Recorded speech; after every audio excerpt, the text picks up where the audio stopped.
الحمدللہ رب العالمین والصلاة والسلام علی سید الانبیاء والمرسلین وعلی آلہ واصحابہ وازواجہ وامتہ اجمعین الی یوم الدین۔ الحمدللہ آج 2 جولائی 2023 کو سنڈے کے دن ہمارا یہ پبلک سیشن نمبر 101 منعقد ہونے جا رہا ہے۔ آپ کے یہ ریئل ٹائم کوسچنز جو ہیں وہ پرچیوں کی شکل میں میرے پاس آ چکے ہیں، انشاءاللہ انہیں ہم بعد میں ڈسکس کریں گے۔ پہلے کرنٹ افیئر کے طور پر اس ویک میں جو سب سے بڑا ایک انٹرنیشنل افیئر وہ سویڈن کے اندر ایک مخبوط الحال شخص نے قرآن حکیم کو آگ لگائی، نعوذ باللہ من ذالک، اعلانیہ، اور یہ سب کچھ اس نے وہاں کی جو کورٹ ہے اور پولیس یعنی جتنے ریاستی ادارے ہیں ان کی سرپرستی میں سب کچھ کیا، فریڈم آف ایکسپریشن کے نام کے اوپر۔ اسی قسم کا ایک واقعہ آلموسٹ 6 مہینے پہلے بھی سویڈن کے اندر ہی ہوا تھا، ترکی کی ایمبیسی کے باہر، اور اس میں بھی اس قسم کی غلیظ حرکت کی گئی تھی۔ اس وقت بھی بہت زیادہ پروٹیسٹ ہم نے کیا اور پوری دنیا کے اندر اس حوالے سے احتجاج ہوئے، حکومتی لیول کے اوپر بھی، عوام الناس کے لیول کے اوپر بھی۔ اس دفعہ بھی کافی سخت رسپانس آیا ہے۔ سب سے زیادہ اچھا رسپانس تو آیا ہے عراق اور ایران کی طرف سے۔ عراق والوں تو ان کی ایمبیسی کے اندر داخل ہو گئے، وہاں پہ توڑ پھوڑ نہیں کرنی چاہیے، لیکن بہرحال جو انہوں نے یہ کہا کہ اس کو یہاں سے نکالیں سفیروں کو ان کے، یہ تو سارے مسلمان ملکوں کو کرنا چاہیے، 60 کے قریب مسلمان ملک ہیں۔ ابھی OIC نے بھی اپنا اجلاس اسپیشل بلایا ہے، میرا خیال ہے اس میں پہلا ڈیسیژن یہی ہونا چاہیے کہ ان کے جو ایمبیسیڈرز ہیں ان کو فارغ کیا جائے۔ دوسری طرف یورپین یونین جو ہے وہ اعلانیہ یہ بات کر رہی ہے کہ ہمارا اس واقعے کے ساتھ کوئی تعلق نہیں ہے۔ انہیں اس واقعے کی سنگینی کا اندازہ ہو گیا ہے کہ یہ معاملہ زیادہ بگڑ گیا، اس وجہ سے وہ اسے ایک مذمت کے اعتبار سے ہی اپنی اسٹیٹمنٹ جاری کر رہے ہیں۔ رشیا کی طرف سے بھی سخت مذمت ہوئی ہے، ایران کی طرف سے بھی، ترکی کی جانب سے بھی، پاکستان کی طرف سے بھی۔ کل رات کے جتنے ٹی وی چینلز تھے ان پہ پہلی جو خبر تھی 9 بجے کی خبر نامے کے اندر وہ یہی تھی، اور یہ واقعات آلموسٹ 2011 سے زیادہ شروع ہوئے، آلموسٹ 12 سال پہلے، کہ جو گستاخانہ کارٹونز اور فلمز کا سلسلہ شروع ہوا۔ اس وقت سے مسلسل میں نے مختلف مواقع کے اوپر ویڈیوز ریکارڈ کروائی ہیں۔ اس حوالے سے مسلم عوام کو کیا کرنا چاہیے، مسلمانوں کے حکمرانوں کو کیا کرنا چاہیے، اور OIC کو کیا کرنا چاہیے، یہ پورے کا پورا نیریٹو میں نے 1.5-2 گھنٹے کے اندر ریکارڈ کروایا ہوا ہے۔ کاؤنٹر نیریٹو آن گستاخانہ کارٹون اور فلمز، یا YouTube پہ جا کے لکھیں تو میری تفصیلی ویڈیو کھل جائے گی۔ اب بار بار ان باتوں کو ریپیٹ کرنے کا فائدہ کوئی نہیں ہے۔ اصل چیز یہ ہے کہ ہم اس قسم کے جتنے واقعات ہیں ان سے میسج کیا لرن کر رہے ہیں، اس کے پیچھے موٹیوز ڈفرنٹ ہوتے ہیں۔ ہمیشہ ایسا نہیں ہوتا کہ کوئی اسلام کے ساتھ کسی کو چڑ ہوتی ہے، بعض اوقات ان کی اپنے پولیٹیکل ایشوز بھی ہوتے ہیں۔ یعنی اس وقت یہ جو کچھ سویڈن کے اندر ہو رہا ہے یہ پولیٹیکل ایک ایشو ہے۔ سویڈن جو ہے وہ نیٹو میں شمولیت اختیار کرنا چاہتا ہے، آلموسٹ 50 کے قریب ملک اس میں شامل ہیں، اور ان کا رول یہ ہے کہ جب تک سارے کے سارے ملک ایگری نہ کریں اس وقت تک کسی نئے ممبر کو وہ ایکسیپٹ نہیں کرتے۔ تو سوائے ترکی کے کوئی بھی اس کی مخالفت نہیں کر رہا، صرف ایک ملک ترکی ہے جو مخالفت کر رہا ہے کہ سویڈن کو نیٹو میں نہیں ہونا چاہیے، اور اس کے پیچھے بھی کوئی اسلام ریزن نہیں ہے، ان کی بھی اپنی ایک پولیٹیکل اختلاف ہے سویڈن کے ساتھ۔ اسلام اس میں دور دور کہیں موجود نہیں ہے، لیکن چونکہ ترکیے کا ایک آفیشل ایک سمجھ لیں ریلیجن اسلام ہے، تو وہ اسلام خام خواہ بیچ میں ایک تختہ مشق بنا ہوا ہے. وہ ترکیے کو تکلیف دینے کے لیے قرآن پاک کو آگ لگا رہے ہیں، اپنے زوم میں وہ سمجھ رہے ہیں کہ ہم ان کو اس اعتبار سے ٹارچر کر رہے ہیں، لیکن وہ تو پوری دنیا میں آلموسٹ 2 ارب کے قریب مسلمان ہیں، وہ ٹارچر ہو رہے ہیں. بہرحال یہ حکمرانوں کے ملکوں کے اپنے ایشوز ہوتے ہیں بعض اوقات، اور بعض اوقات ظاہر ہے کہ اسلام دشمنی بھی ہے، اور اس میں کوئی اس اعتبار سے کافروں سے کوئی گلہ شکوہ کرنے کی ضرورت نہیں ہے. یہ اللہ تعالیٰ نے شروع سے ہی 2 اسکول آف تھاٹ دنیا میں رکھے ہیں. ایک وہ لوگ ہیں جو رحمان کے ماننے والے ہیں، دوسرے شیطان کے ماننے والے ہیں، اور یہ کشمکش تو انبیاء کرام علیہ السلام کی موجودگی میں بھی جاری رہتی ہے اور قیامت تک جاری رہے گی.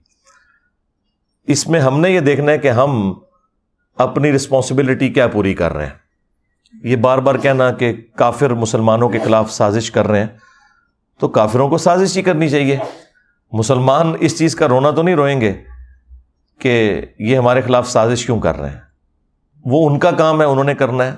آپ کے ذمے اللہ تعالیٰ نے جو کام کیا ہے وہ آپ نے کرنا ہے، جو معذرت کے ساتھ ہم لوگ نہیں کر رہے.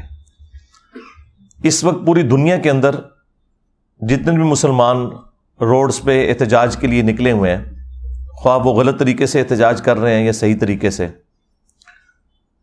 ان سب مسلمانوں سے میرا سوال ہے، ایک ہی سوال: کیا اس کتاب قرآن کے ساتھ آپ کی محبت جذباتی محبت ہے، جو ایک ہندو کو بھی اپنی کتاب سے ہے، ایک کرسچن کو بھی اپنی کتاب سے ہے، ایک یہودی کو بھی اپنی کتاب سے ہے، ایک سکھ کو بھی اپنی کتاب سے ہے؟ تو وہ تو تمام ریلیجن کے ماننے والے لوگوں کو اپنی کتابوں کے ساتھ جذباتی محبت ہے.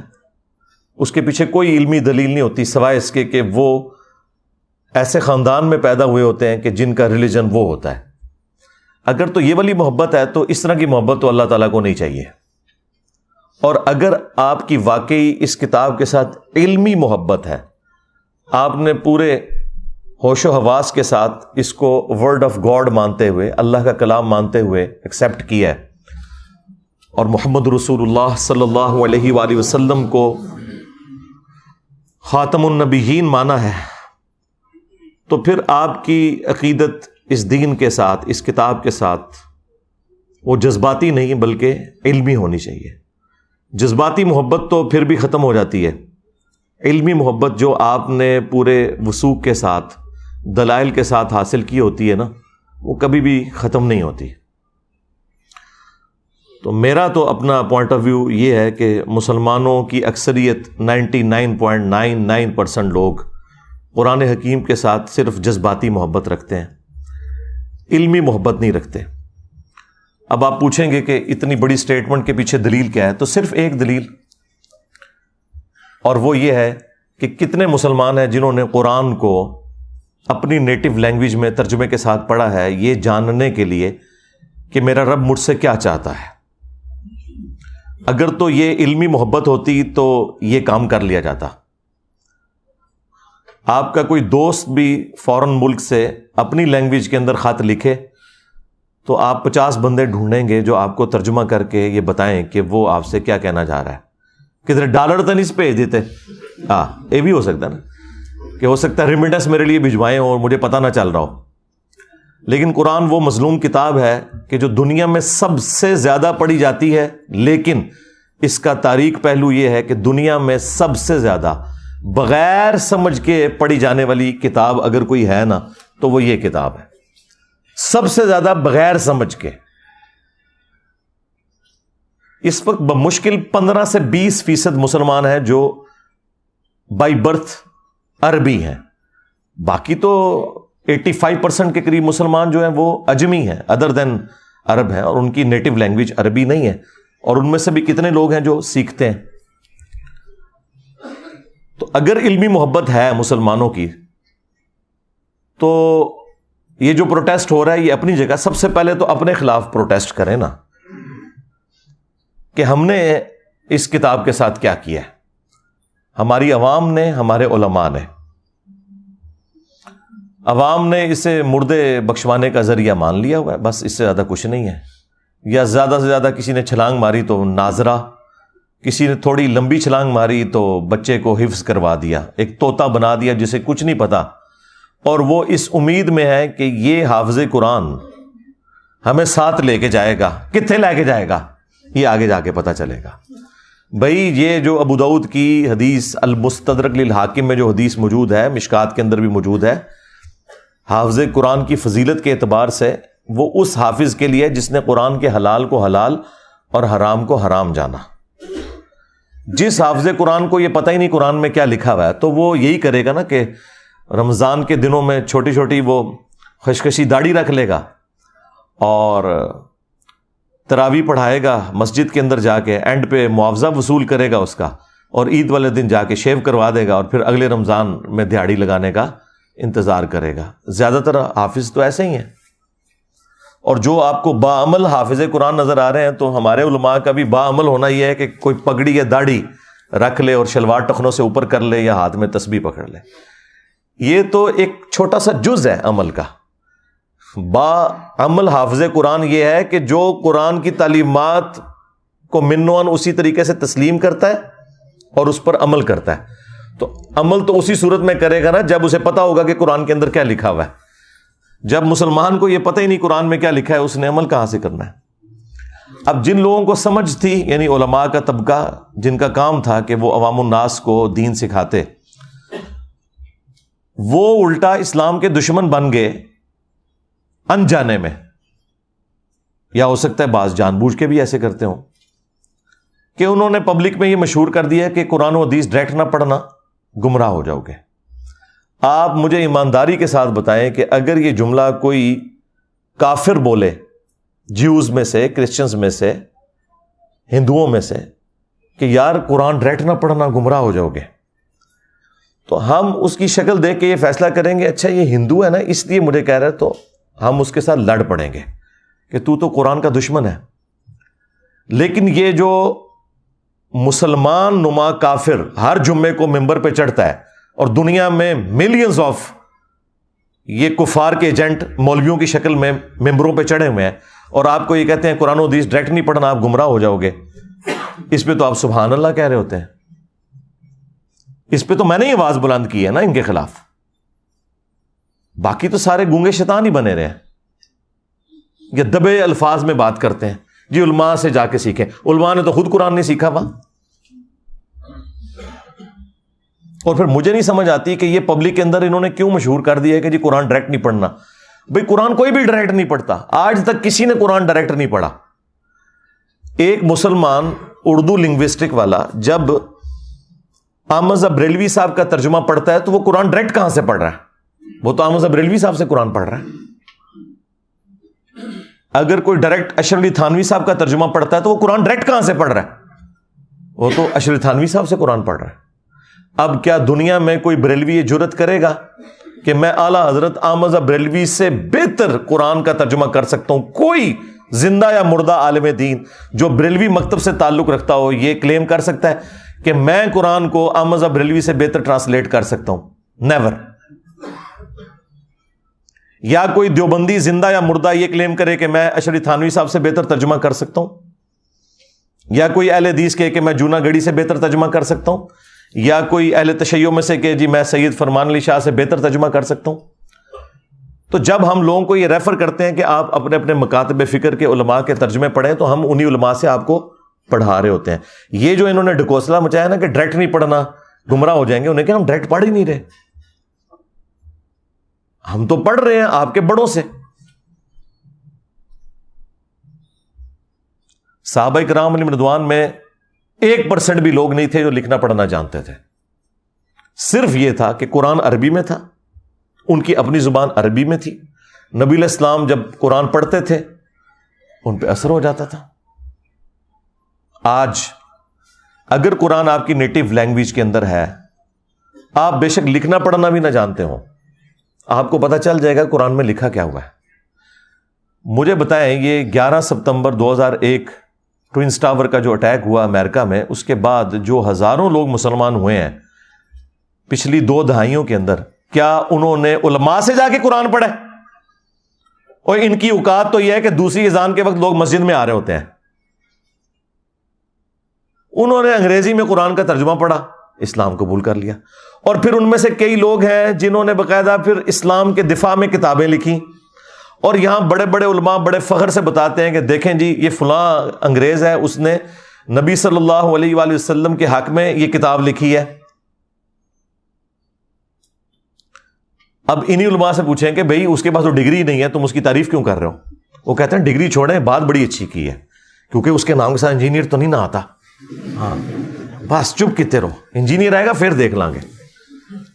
دیکھیں آپ لوگوں کو میں چھوٹی چھوٹی ایسی چیزیں بتاتا ہوں جس سے آپ کا دماغ کھلے, کہ جب آپ غیر مسلموں کی مثالیں دیتے ہیں کہ فلاں نے نبی الاسلام کی شان میں یہ کتاب لکھ دی, فلاں نے یہ لکھ دی, تو یار وہ کوئی ڈگری والے لوگ ہیں؟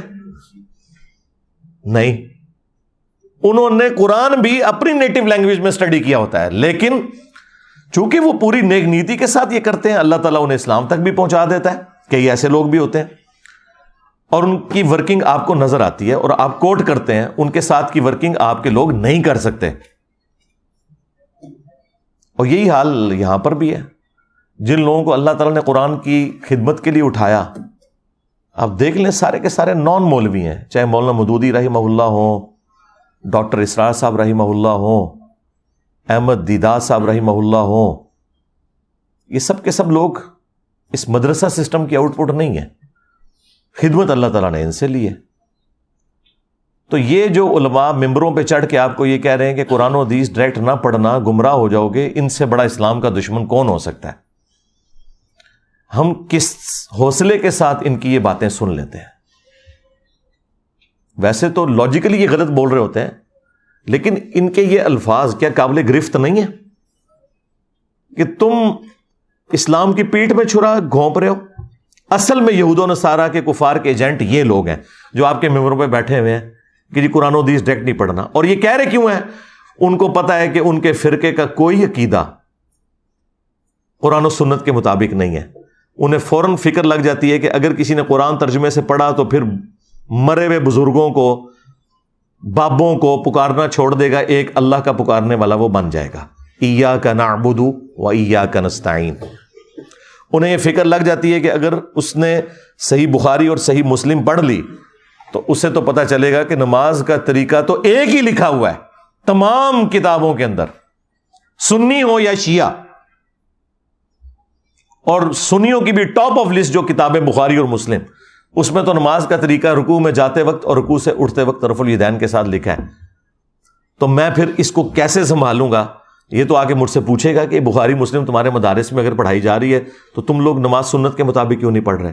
یہ پیچھے ریزن ہے, ان کے چندے بند ہو جائیں گے. یہ آپ کو کبھی بھی قرآن و حدیث ڈائریکٹ نہیں پڑھنے دیں گے. اسلام کے ساتھ دشمنی یہ لوگ کر رہے ہیں, قرآن کے بڑے دشمن یہ ہیں. اور پھر دیکھیں کیسی دشمنی ہے ان کی. آپ کو یہ قرآن کے حوالے سے بجائے یہ بتانے کے کہ یہ کتاب ہدایت ہے, آپ کو یہ بتائیں گے جی قرآن میں تو لکھا ہے کہ قرآن پڑھ کے لوگ گمراہ بھی ہو جاتے ہیں. استغفر اللہ. میری یہ بات یاد رکھیے گا, اگر کسی کا یہ عقیدہ ہے کہ قرآن لوگوں کو گمراہ کرتا ہے, ایسا شخص کافر ہے. اس کے کفر میں شک کرنے والا بھی کافر ہے. مسلمان کا یہ عقیدہ ہو ہی نہیں سکتا کہ یہ کتاب گمراہ کرتی ہے, ورنہ ہم غیر مسلم کو یہ کہیں گے کہ بھائی یہ لو کتاب پڑھو, گمراہ بھی ہو سکتے ہو, ہدایت بھی پا سکتے ہو, آگے تمہاری اپنی مرضی ہے. اوکے جی کول ہی رکھو. ہاں لاجیکل. آج اگر کوئی غیر مسلم اسلام قبول کرنا چاہے یا اسلام کو سٹڈی کرنا چاہے اور ہم سے پوچھے بتاؤ تمہاری کتاب کون سی ہے, ہم اسے قرآن دیتے وقت یہ کہیں گے کہ یہ ہماری کتاب ہے, لیکن 50-50 چانسز ہیں, گمراہ بھی ہو سکتے ہو, ہدایت بھی. کہ جی کول ہی رکھو. اور اگر کوئی میرے جیسا مسلمان وہ یہ کہے کہ یہ ہماری کتاب ہے, اسے پڑھو, یہ سراپا ہدایت ہے, اور آگے سے اگر وہ انگریز پوچھ لے کہ کیا تو نے بھی یہی قرآن پڑھ کے اپنے عقیدوں کی اصلاح کی تھی, تو 99% مسلمان جو ہے نا اس کا منہ دیکھیں گے کہ نہیں. پھر وہ آگے سے اگر یہ پوچھ لے کہ اگر تو نے اس کتاب سے ہدایت حاصل نہیں کی ہے تو مجھے کیوں مشورہ دے رہا ہے,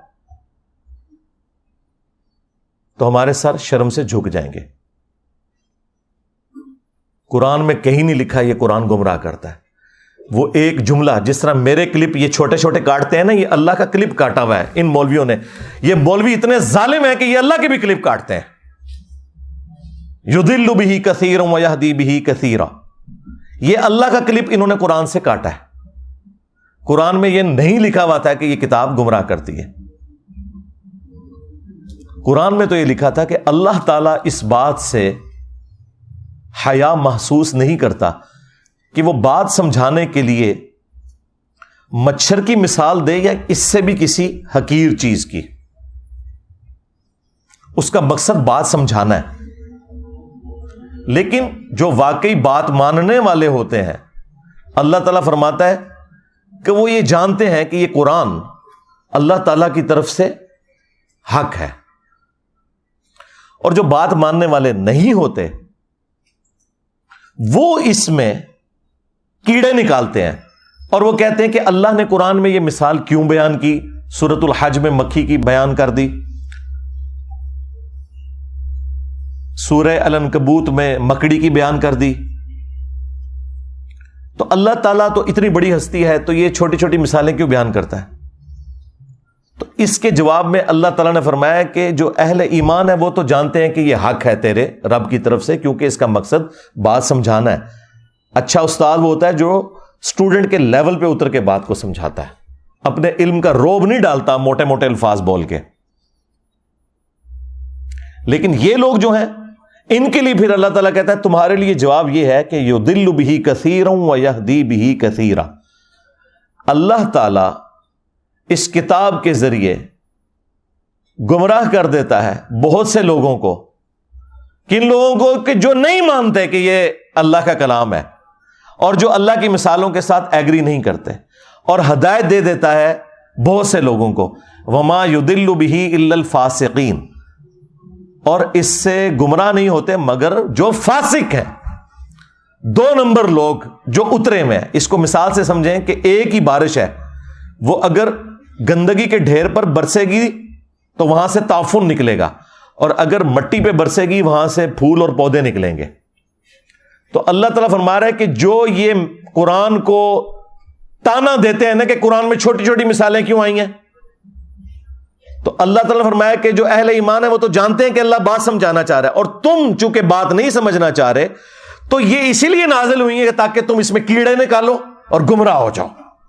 یہ بات اللہ تعالیٰ نے تانے کے طور پر، ٹونٹ کے طور پہ کی تھی، نہ کہ یہ بتایا تھا کہ قرآن گمراہ کرتی ہے. اللہ نے کہا کہ جو قرآن کو نہیں ماننا چاہتا وہ گمراہ ہو جائے گا، اور جو قرآن کو ماننا چاہتا ہے وہ ہدایت پا جائے گا. یہ بتایا ہوا تھا. اس کو انہوں نے کہہ دیا قرآن گمراہ کرتا ہے.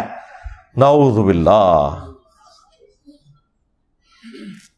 یہ تو لکھے نہیں. یضل بہ، اللہ نے اس مثال کے ساتھ بہت سے لوگوں کو گمراہ کر دیا. کن کو گمراہ کر دیا؟ جو لوگ اس مثال کو نہیں ماننا چاہتے، چھوٹی چھوٹی مثالوں کو. اور بہت سے لوگوں کو ہدایت مل گئی. جس طرح قرآن میں کئی جگہ ہے کہ جب قرآن نازل ہوتا ہے تو جو اہل ایمان ہے ان کا ایمان بڑھتا ہے. جب کافر ان سے پوچھتے ہیں کہ یہ آیات نازل ہونے سے کیا ہوا، تو اللہ تعالیٰ فرماتا ہے کہ اہل ایمان تو کہتے ہیں ہمارا ایمان بڑھتا ہے اس سے. یعنی جو بات ماننے والے ہیں ان کا ایمان بڑھے گا. اگر کسی کا ایمان نہیں بڑھ رہا اور وہ کہہ رہا ہے میں اس سے گمراہ ہو رہا ہوں، تو اس کا مطلب یہ ہے کہ وہ تو ایمان والا ہی نہیں، اور یہ زیادہ تر مسلمان ہی کہتے ہیں. تو اپنے ایمان کی فکر کرو. پھر دوسری مثال آپ کو دیتے ہیں سورہ الجمعہ سے. وہ کہتے ہیں کہ جی سورہ الجمعہ میں اللہ تعالیٰ نے فرمایا ہے علماء یہود کی مثال گدھوں کی سی ہے، جس طرح گدھے پر کتابیں لاد دی جائیں. تو یہ کوئی کتابیں سامنے رکھ کے یا کتابیں پڑھ کے کوئی بندہ عالم نہیں بن جاتا. یہ تو اللہ تعالیٰ نے گدھوں کی مثال بیان کی ہے. حالانکہ یہ انہی کو ہی اللہ تعالیٰ نے گدھوں سے مثال دی ہے کہ جو لوگ کتابیں صرف سامنے رکھتے ہیں پڑھتے نہیں، ان کے شوکیسوں میں سجی ہوئی ہوتی ہیں. کیوں؟ گدھے پہ اگر آپ کتابیں لاد دیں تو گدھا کتاب کا صرف بوجھ اٹھا سکتا ہے، پڑھ نہیں سکتا. تو اللہ نے علماء یہود کو کہا کہ تم نے بھی ان کتابوں کا بوجھ اٹھایا ہوا تھا کئی صدیوں سے، تمہیں پتا تھا کہ اس کتاب کے اندر آخری پیغمبر کی پیشگوئیاں لکھی ہیں، لیکن جب وہ پیغمبر آئے ہیں تم ان کے انکاری ہو گئے ہو.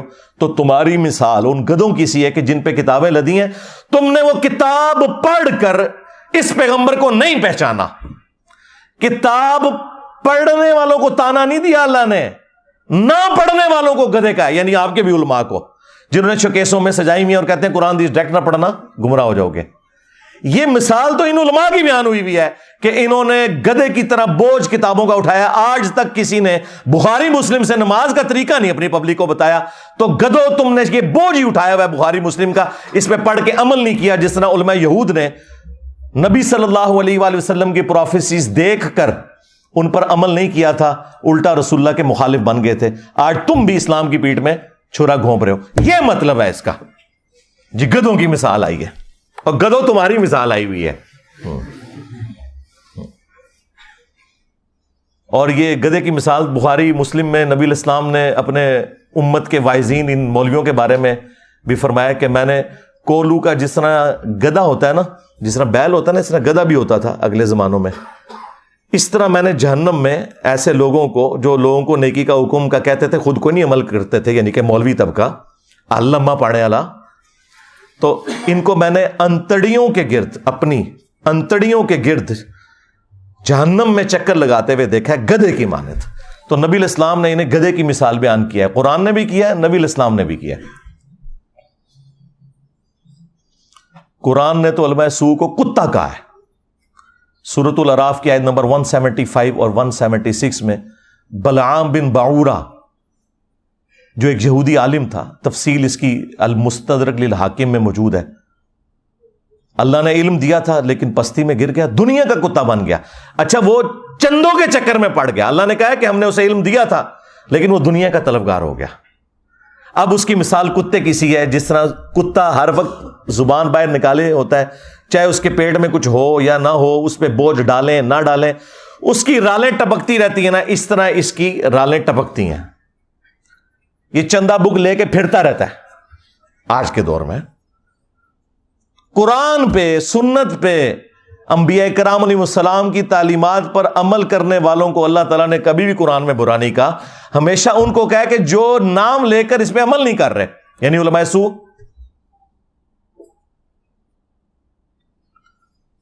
پھر ابو داؤد کے اندر وہ حدیث موجود ہے کہ نبی علیہ السلام نے فرمایا میری امت میں ایسے فرقے پیدا ہوں گے، ان میں ایسی بدعات سرایت کر جائیں گی جس طرح ہلکا کتا، یہ ریبیز جو ہوتے ہیں، یہ کسی کو کاٹ جائے اور اس کے ایک ایک رگ و ریشے میں اس کا زہر پہنچ جائے نا، اس طرح میری امت میں ایسے فرقے ہوں گے کہ جن کے اندر بدعات کا زہر پہنچ جائے گا جس طرح کتا کاٹ جاتا ہے۔ اب میں آپ سے پوچھوں گا، یہ کون سا کتا ہے جو کاٹ جائے تو آپ کے جسم کے اندر مذہب کے پوائنٹ آف ویو سے نیگیٹو چیزیں انجیکٹ ہو جاتی ہیں؟ ظاہر ہے کسی کرکٹر، فٹ بالر، اسکواش کے پلیئر کے کاٹنے سے تو ایسا نہیں ہوگا، مولوی کے کاٹنے سے ہی ہوگا نا، کیونکہ دین کا کسٹوڈین اور دین سکھانے والا کون ہے؟ مولوی۔ تو یہ ہلکا کتا کون ہے؟ اور اگر آپ کو یقین نہ آئے تو آپ بریلویوں سے پوچھ لیں کہ دیوبندیوں کے علماء کیا ہیں، وہ کہیں گے بلعام بن باعورہ۔ ہاں، دیوبندیوں سے پوچھیں، کہیں گے بریلویوں کے علماء بلعام بن باعورہ۔ تو میں جو بات کر رہا ہوں اس کے اوپر اجماع امت ہے، ہاں ذہن میں رکھیے گا، میں نے کوئی ایسی بات نہیں کی ہے کہ جس کے اوپر اتفاق نہ ہو۔ وہ اپنی اینک لگا کے دیکھ رہے ہوتے ہیں نا، اس لیے ان کو برا لگ رہا ہوتا ہے۔ آپ کسی بھی مسلمان سے پوچھیں کہ یہ قرآن حکیم میں جو اللہ نے مختلف جگہ پہ فرمایا ہے کہ جو گمراہی کے پیشواں ہیں یہ اپنے ماننے والوں کو اپنے ساتھ جہنم میں لے کے جا رہے ہوں گے، تو اگر کسی بریلوی سے پوچھیں کیا اس سے مراد احمد بریلوی صاحب ہوں گے، کہ نہیں نہیں نہیں، یہ تو دیوبندیاں کے بارے ہے۔ دیوبندیوں سے پوچھیں، وہ کہیں گے احمد بریلوی کے بارے میں، اور یہ کہتے ہیں، وہ کتابوں میں بھی لکھا ہے۔ نہ تسلی ہو تو المحند علی المفند اور حسام الارمین پڑھ کے آپ دیکھ لیں۔ شیطانی لشکر کہہ دیا ہے، کتا تے شاہی کوئی نہیں، شیطانی لشکر۔ شیطان سے بڑا تو اللہ کا کوئی دشمن نہیں نا، اس پلانٹ ارتھ پہ، اس کائنات کے اندر سب سے بڑا گمراہ شخص اگر کوئی ہے نا، شیطان ہے۔ تو یہ سارے ایک دوسرے کو کہتے ہیں، صرف ہم نے اس کو ایکسپوز کر دیا ہے پبلک کے سامنے کہ ان کا پوائنٹ آف ویو کیا ہے۔ آج بھی یہ لوگ سوچ رہے ہوں گے کہ دیکھو مسئلہ سویڈن ہی جو ہے تو انجینئر صاحب ساڑھے مگر پہ گئے ہیں، اس لیے پڑھے ہیں کہ بھائی ان کی دشمنی تو سب پہ عیاں ہے، پوری دنیا کے لوگ انہیں برا کہہ رہے ہیں، تم لوگ جو ہے نا عزتیں اویل کر رہے ہو اللہ رسول کے نام کے اوپر. تمہارے جو چہروں کے اوپر میک اپ ہے نا, یہ تو میں نہیں اتارنا ہے نا. ان سے ہمیں کم تکلیف ہے. تم نے ہماری نسلیں خراب کر دی, ہمارے آباء و اجداد کو جہنم میں پہنچایا تم لوگوں نے. قرآن و سنت کے نام پہ جو تم بتاتے رہے, جو چورن بیچتے رہے, وہ ہمارے بڑے یہی سمجھتے رہے یہی قرآن و سنت میں لکھا ہوا ہے. اس نے تو دنیاوی طور پر قرآن کو آگ لگانے سے کیا قرآن ختم ہو جائے گا؟ زیادہ زیادہ ہمیں ایک تکلیف ہوئی ہے نا, تو ہم اس کا اظہار کریں گے. تو مجھے بتائیں کتنے مسلمان ہیں جنہوں نے یہ آگ لگائے جانے والے واقعے کے بعد آ کے وی لاگ بنایا کہ ہاں بھائی آج کے بعد میں 5 وقت نماز پڑھوں گا, میں داڑھی رکھوں گا, اور آج سے ہی میں قرآن ترجمے سے پڑھوں گا, اور میں دیکھوں گا کہ میرے رب نے مجھ سے کیا کہا ہے. تم نے میری اس کتاب کو آگ لگائی ہے, میں آج سے اس کتاب کے مطابق عمل شروع کر دوں گا. ایک کوئی گل کر کے دسے, کوئی نہیں کرتا. نہ کوئی عالم, نہ کوئی وائز کسی کو کہے گا کہ تم ایسا کرو, کیونکہ کتی چورا نہ رلی ہوئی ہے. ہاں, گھر کی حفاظت کے لیے کتا رکھا جاتا ہے نا, اگر وہ چوروں کے ساتھ مل جائے تو پھر اس گھر کی حفاظت نہیں ہوتی. آپ کے بھی یہ علماء سو جن کو قرآن میں کتا کہا گیا, جنہیں سنن نبی داؤد میں نبی علیہ السلام نے کتا کہا, جنہیں قرآن میں گدھا کہا گیا, جنہیں بخاری مسلم میں نبی علیہ السلام نے گدھا کہا, یہ بھی مل گئے ہوئے ہیں ان کے ساتھ. قرآن و حدیث ڈائریکٹ نہ پڑھنا گمراہ ہو جاؤ گے, قرآن و حدیث ڈائریکٹ نہ پڑھنا گمراہ ہو جاؤ گے. اور اس بات کے اوپر کسی کی جرت ہی نہیں ہوتی کہ بولے, کہ ان کو للکارے کہ یار یہ کیا بات تم کر رہے ہو, یہ اسلام کے ساتھ دشمنی کر رہے ہو. کیا یہ قرآن و حدیث میں کہیں لکھا ہوا ہے کہ قرآن و حدیث ڈائریکٹ نہ پڑھنا گمراہ ہو جاؤ گے؟ وہ ایک آیت تھی, انہوں نے جو میں نے اس کا بھی کھول دیا کہ وہ اللہ تعالیٰ کا کلپ کاٹا ہوا ہے انہوں نے. اللہ نے کہا جو قرآن کو نہیں مان رہے وہ گمراہ ہو جائیں گے, اور جو اہل ایمان ہے وہ تو کہتے ہیں یہ حق ہے. یہ ساتھ ہی لکھا ہوا ہے اسی آیت کے اندر, یہ کلپ کاٹا ہوا ہے انہوں نے. پرانی عادتاں نے نا جی, پوتڑیاں دے وگڑے نے. انجینئر صاحب دے کلپ نہیں کاٹ رہے, انہوں نے اللہ دے بھی کلپ کٹے ہوئے نے. یضل بہ کثیرا. اور ظالم انسان, کیا تجھے قرآن میں یہ آیت نظر نہیں آئی تھی؟ شہر رمضان الذی انزل فیہ القرآن, رمضان کا مہینہ وہ ہے جس میں قرآن نازل ہوا. ھدی للناس, پوری انسانیت کے لیے ہدایت ہے. وبینات من الہدی, اور اس میں ہدایت کے روشن دلائل ہیں. والفرقان, اور یہ کتاب حق اور باطل میں تمیز کرنے والی کتاب ہے. ھدی للناس, پوری انسانیت کے لیے, مسلمان ہو یا کافر ہو. اور صحیح بخاری میں ہے محمد فرق بین الناس, محمد فرق ہے لوگوں میں حق اور باطل کے اندر. تو دیکھ لیں, نہ انہوں نے قرآن کو پکڑا ہے, نہ محمد صلی اللہ علیہ وآلہ وسلم کی تعلیمات کو پکڑا ہے. اور اگر کوئی پوچھیں تو کہنا جی پیچھے اللہ رسول ہی ہے. ہاں, اللہ رسول پیچھے رکھنے واسطے نہیں ہے, اگے رکھنے واسطے ہے. پیچھے اللہ ہی رسول ہے. عزتیں اویل کی ہیں تم نے اللہ اور اس کے رسول کے نام کے اوپر, عز وجل و صلی اللہ علیہ وآلہ وسلم. چندے کھائے ہیں تم لوگوں نے, جدادیں بنائی ہیں, رسول اللہ صلی اللہ علیہ وآلہ وسلم کے نام پر دھوکہ دے کر لوگوں کو. مکے اور مدینے کے نام کی آوازیں لگا کر تم نے سواریاں سوار کی, لیکن پھینکی جا کے بغداد میں, اجمیر میں, دیوبند میں, بریلی میں. غداری کی ہے تم لوگوں نے. اور دیکھو پھر اللہ تعالیٰ نے تمہارے اوپر بلائے کتنی بڑی چھوڑ دی ہے. جو کہتا ہے کہ میرے نبی عیسیٰ ہے ہی کوئی نہیں, تیرے بابے تھے شے ہی کوئی نہیں. اس تکلیف کا اندازہ آپ کو ہوگا جب آپ دعوت کا کام کریں گے. پھر آپ کو پتہ چلے گا انجینئر صاحب تو بہت نرم ہے, وہ تو خالی شعر پڑھتے ہیں, ان کے ساتھ تو کچھ اور ہونا چاہیے. یہ قرآن کے ساتھ غداری ان لوگوں نے کی ہے. اگر آج مسلمان اس واقعے کے بعد یہ ایک سبق لرن کر لینا کہ ہم نے خود بھی قرآن پڑھنا ہے ترجمے سے, قرآن کی تعلیمات کو سیکھنا ہے اور اپنی اولاد کو بھی سکھانا ہے, تو میں کہتا ہوں یہ نقصان کچھ بھی نہیں ہے اگر ہم یہ کرنے میں کامیاب ہو جائیں.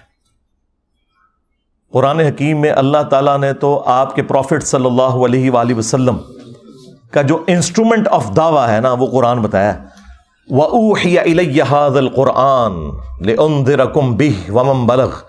اے نبی تم فرما دو قرآن میری طرف اس لیے وحی کیا گیا تاکہ میں اس کتاب کے ذریعے لوگوں کو ڈر سناؤں آخرت کا, اور جس تک یہ کتاب پہنچ جائے اسی کتاب کے ذریعے وہ تبلیغ کرے, ڈر سنائے.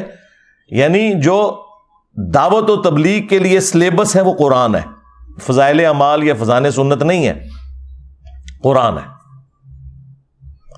فذکر بالقرآن من یخاف وعید، اے نبی قرآن کے ذریعے تبلیغ کریں، ڈر سنائیں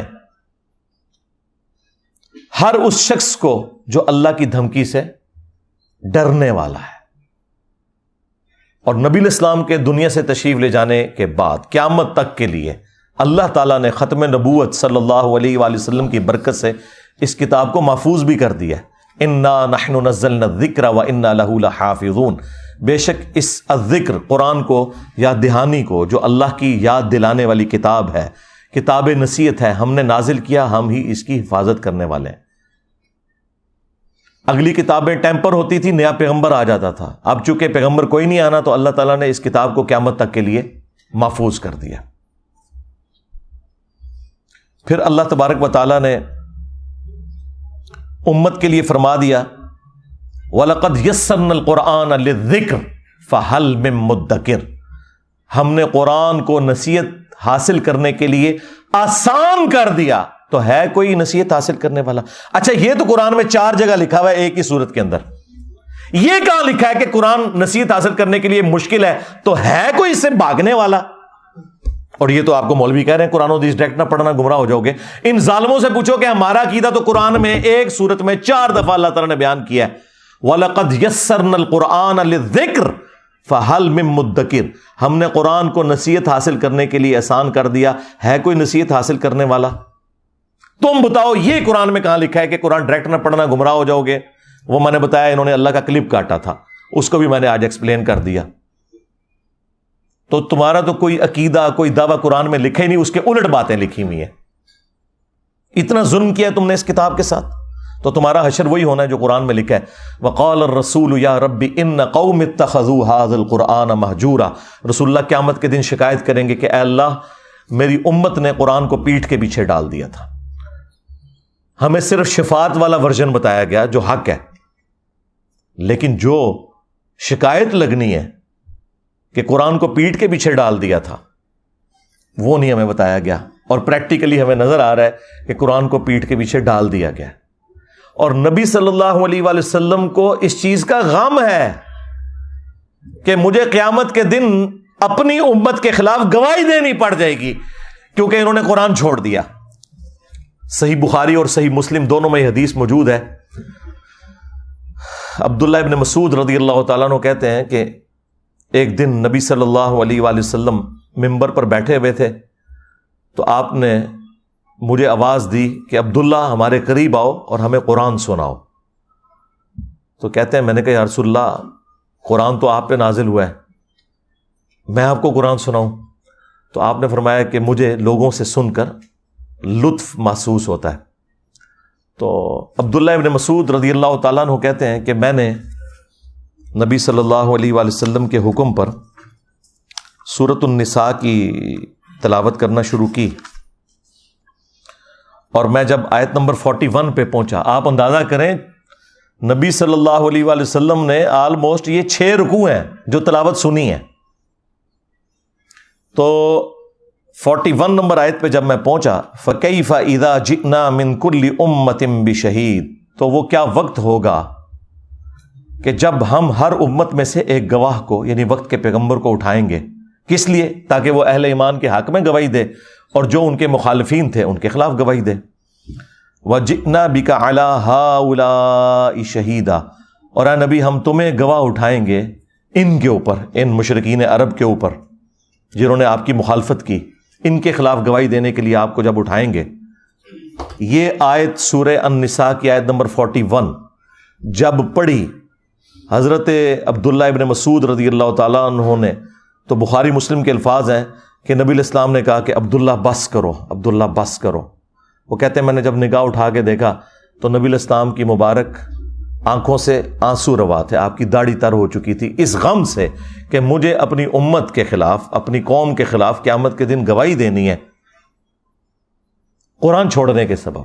وقال الرسول یا رب ان قوم اتخذوا هذا القرآن مہجورا، اور رسول اللہ شکایت کریں گے کہ میری قوم نے قرآن کو پیٹھ کے پیچھے ڈال دیا تھا۔ اچھا دیکھیں ہم لوگ یہ کہتے ہیں یا اللہ جو کچھ بھی ہیں تیرے محبوب کی امت سے ہیں، اور محبوب نہ رو رہے ہیں ہماری وجہ سے. ہم تو اس امید میں ہیں نا کہ نبی علیہ السلام نے ہمیں بچانا ہے، اور نبی علیہ السلام اس بات پر رو رہے ہیں کہ مجھے اپنی امت کے خلاف گواہی دینی ہے. یہ تو چیز ہی کچھ اور نکل آئی. کتنی حیران کن بات ہے. یعنی اس کا مطلب ہے عقل نہ ہوئے تھے موجیں ہی موجاں، عقل ہوئے تھے سوچیں ہی سوچاں. نبی علیہ السلام کو چونکہ پتا تھا کہ آخرت کا معاملہ کتنا سخت ہے، آپ تو رو رہے ہیں کہ یہ تو رگڑے جائیں گے، اللہ تعالیٰ نے جب اٹھانا ہے تو اللہ کا تو کوئی رشتہ دار نہیں ہے، اور مجھے اللہ نے جب گواہی کے لیے تو نبی علیہ السلام نے تو جھوٹ نہیں بولنا، بتا دینا ہے کہ امت نے کیا کیا ہے. اور امت کہہ رہی ہے جو کچھ بھی ہے تیرے محبوب کی امت سے ہیں. تو محبوب سے بھی پوچھ لو انہوں نے آپ کے ساتھ کیا کرنا ہے. بخاری مسلم دونوں میں حدیث ہے، نبی علیہ السلام نے فرمایا کہ دیکھنا کہیں ایسا نہ ہو کہ قیامت کے دن کوئی شخص اپنی گردن پہ اپنا اونٹ اٹھائے ہوئے ہو اور وہ چیخ رہا ہو اغثنی یا رسول اللہ، یا رسول اللہ میری مدد کیجئے، میں تمہارے کچھ کام نہیں آؤں گا، میں نے دنیا میں تمہیں بتا دیا تھا اگر تم نے اونٹ کی زکوٰۃ نہیں ادا کی، اللہ کا حق ادا نہیں کیا تو یہ اونٹ تمہاری گردن پہ سوار ہوگا جب تم قیامت کے دن مجھے پکارو گے نا اغثنی یا رسول اللہ. اور یہ میں آپ کو بتاؤں یہ بریلویوں نے باقاعدہ بیج بنایا ہوا تھا، یہ میں نے میٹرک میں یہاں لگایا ہوتا تھا اغثنی یا رسول اللہ، اور یہ پتہ ہی نہیں تھا کہ اغثنی یا رسول اللہ کا جواب آگے سے کیا آنا ہے.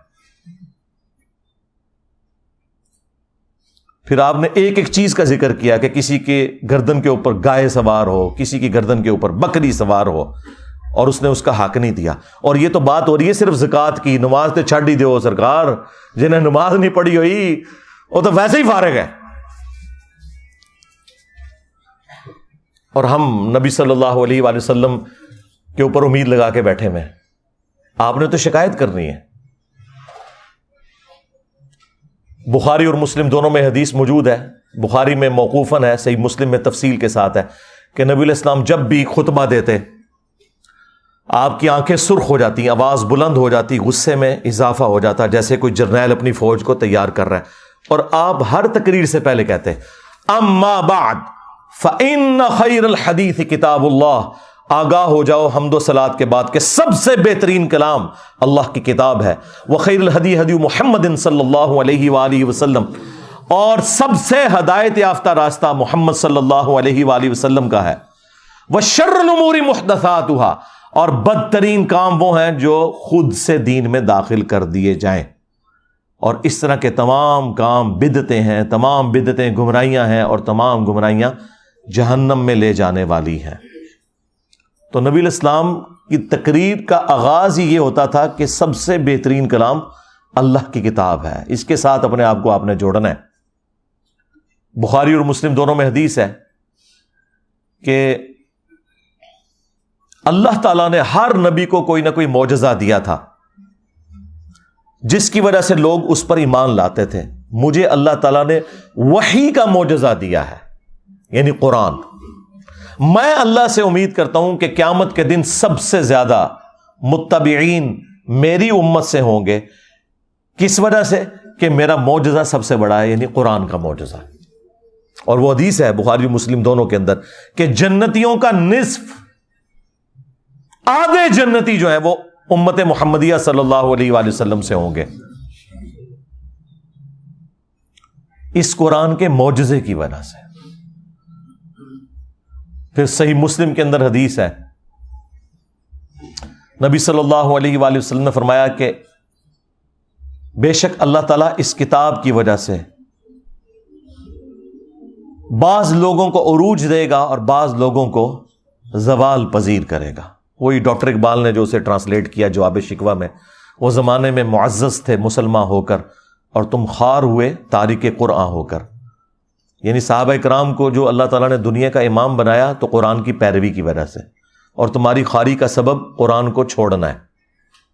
تو یہ صحیح مسلم کی حدیث کا ترجمہ ہے کہ اس کتاب کی وجہ سے اللہ تعالیٰ بعض لوگوں کو عروج دے گا اور بعض کو ذلیل کرے گا.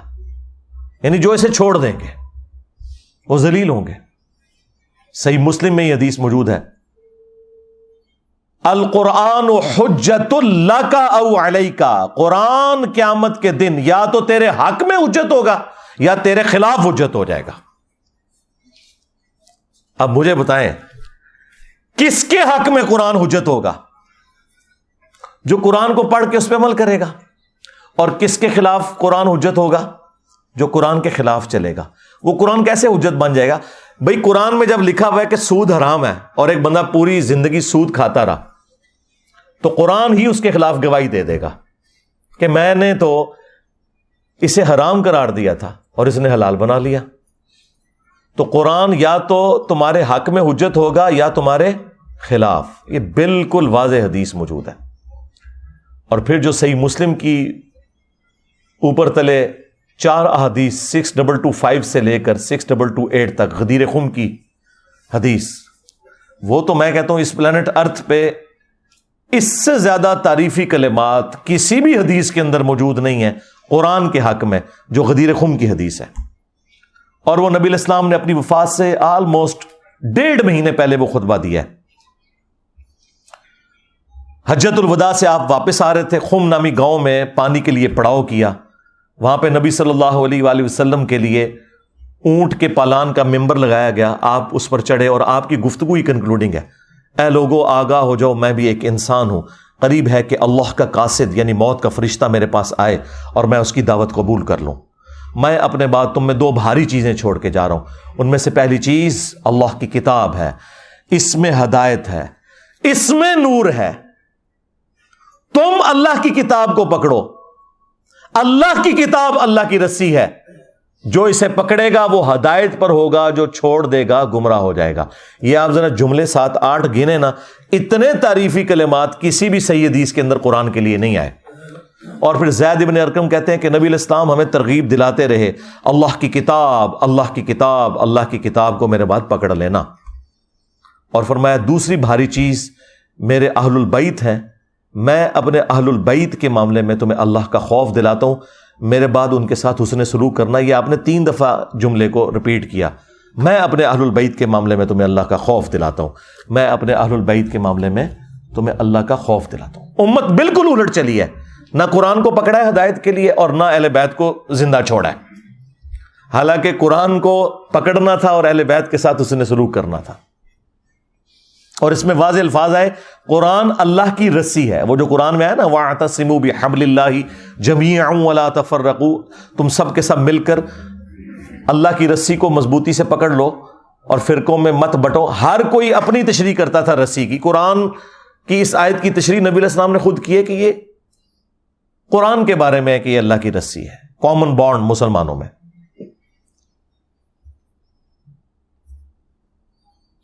پھر صحیح بخاری میں ایک بڑی رکت انگیز حدیث موجود ہے.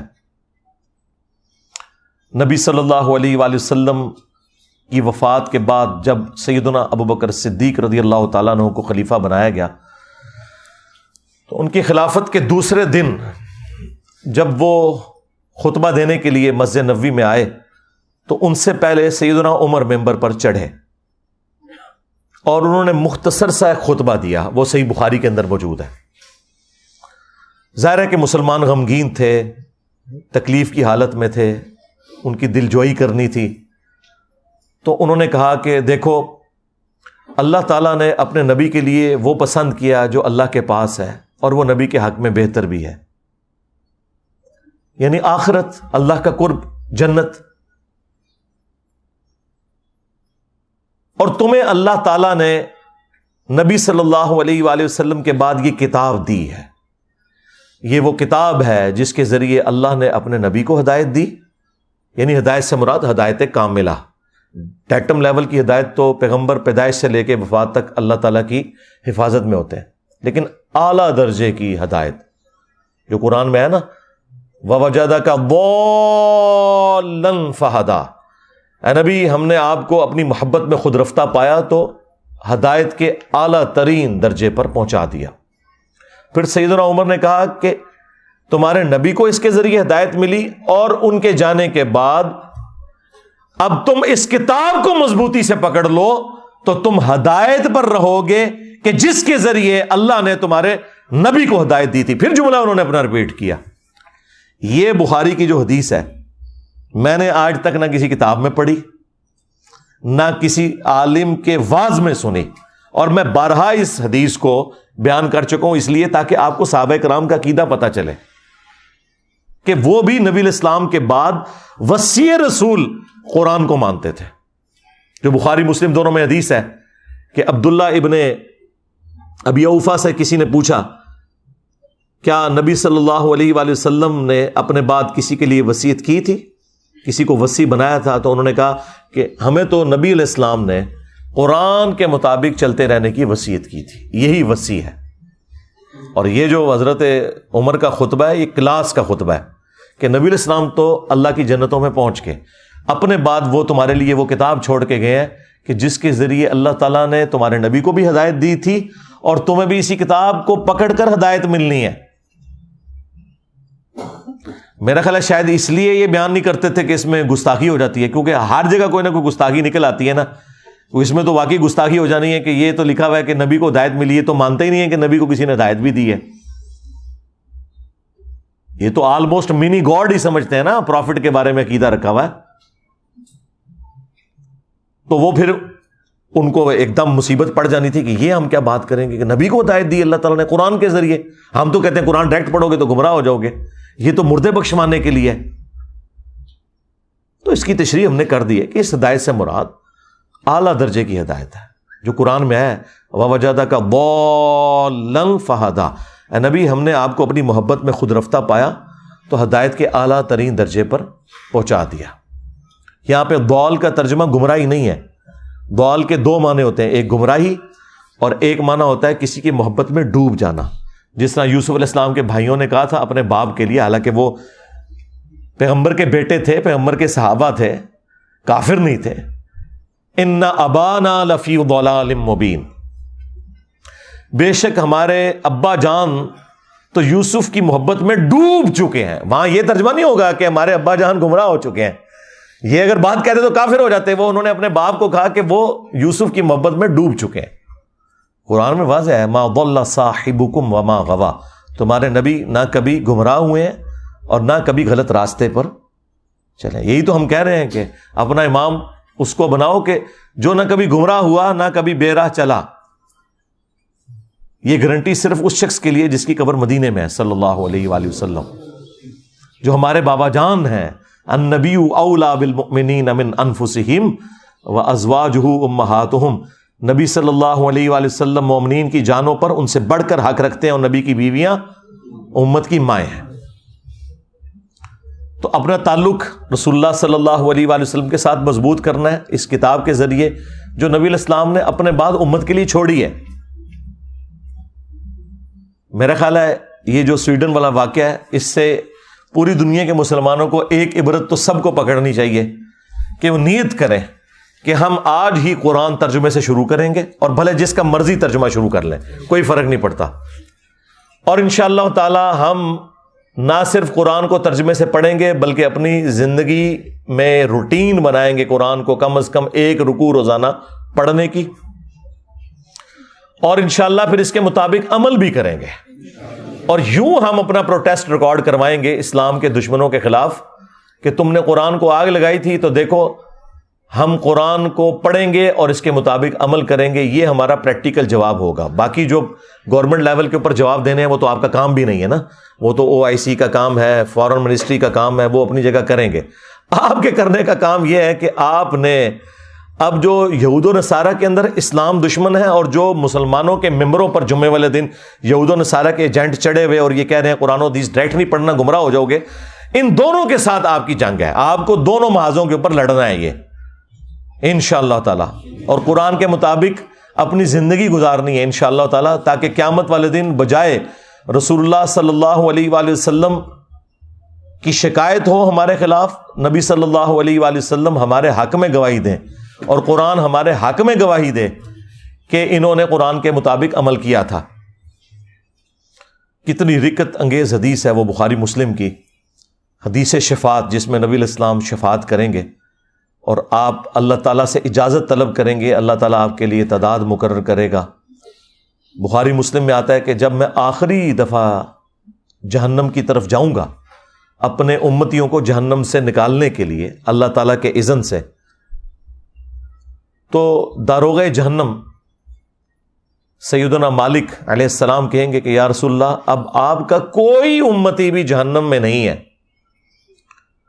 سوائے اس شخص کے کہ جسے قرآن نے روک رکھا ہے، اور وہ کبھی بھی اب جنت میں نہیں جا سکے گا جسے قرآن نے روک لیا۔ یعنی قرآن نے اگر روک لیا کسی کو جنت میں جانے سے تو نبی علیہ السلام اس کی شفاعت نہیں کر سکتے۔ اور قرآن نے کسے روکا ہے؟